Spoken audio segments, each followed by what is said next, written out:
Hello. Today I'll be showing you how to change the batteries in some PowerG sensors that look like this.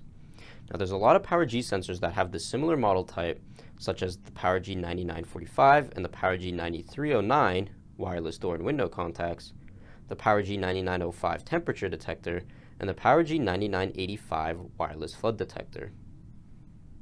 All of these sensors have the batteries changed the same way. So for the sake of the video, I will be choosing just one of these sensors, which is the PowerG 9985. Now the tools we'll need to change the batteries in any of these sensors is one small to medium-sized Phillips head screwdriver and a CR1238 battery, which can be acquired at any local hardware store. The first thing we're going to do is we're going to pop the little cover plate off of the bottom of the sensor here. The way we're going to do this is we're going to pry on this little notch here and we're just going to pull it up. And it should just pop right off like so. From here we're going to take our screwdriver and we're going to unscrew the screw. What I like to do is I like to press in from the bottom here, as it makes it a little bit easier to unscrew the screw.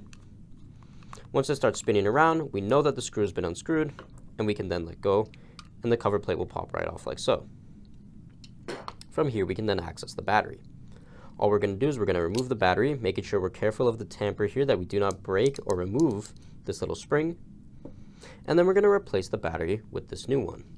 Now the way we're going to replace it is with the positive side on this end and the negative side on this end as indicated on the sensor. So all we're going to do is we're going to line it up, press it in, and then we're just going to visually inspect that the battery is making contact with the little metal tabs.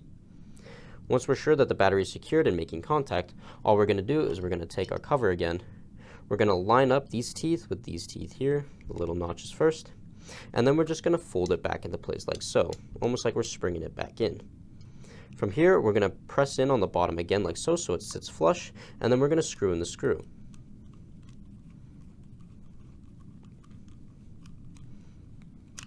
Once the screw has been screwed in and everything seems to sit tight, all we're going to do is we're going to take this little cover piece on and we're going to put it back in, just like so. Upon one inspection, to make sure that all the edges are nice and sealed and that there's no visible gaps from the bottom, our job here is done. And that's it.